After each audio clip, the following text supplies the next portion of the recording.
He came up one weekend to visit me at Shiloh because I was youth director, involved with the women's ministry. I was president of the Baptist Training Union, all of that.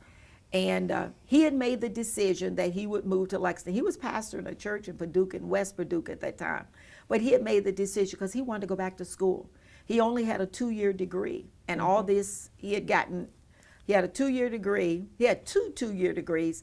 But he had he wanted to get a 4-year degree, and he wanted to go on and get a doctorate degree, and he knew Lexington was the place to be. And so on one of his trips up here on the weekend, one of the deacons at Shiloh, Deacon Julian Jackson, he came up, and he and his wife, they said to me, we've been noticing this little fellow around here all the time.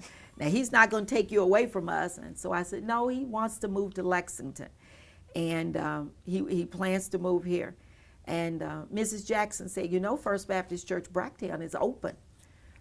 You need to go out there, and you need to talk to the Deacon Alfonso Jackson out there.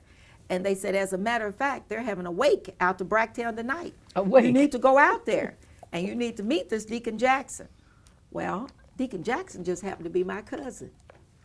And I said, get out of here. Bracktown is open. So we came out here to this wake.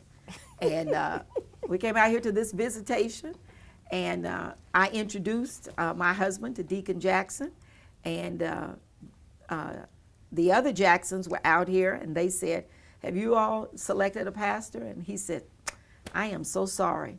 We've closed the search, and we're going to vote on Tuesday night for our next pastor. He said, but if something comes up and we can't come to a decision, give me your name and we'll call you. And so we were like, okay, that's fine. And so First Bracktown met that Tuesday night. They didn't select a pastor. So Deacon Jackson calls me and said, what's that little fellow's name that you was with you? He said, we're going to let him come up here and preach on Sunday. He came up and preached it was in February, and they called him as pastor within a few weeks. And what year was that now? Oh, let me see. 80? That was 3? Yes, 83. Yes. They called him as the pastor of the church. They called him, this was like in the fall. They called him in February, and we were married in that July. So he got 2 brides in 1 year. He got the bride of God's church, and he got me for a bride. And so, yeah. It was all ordained. It was all ordained. God had it all planned for us to come here. And now we are celebrating 33 years of being here at First Bracktown.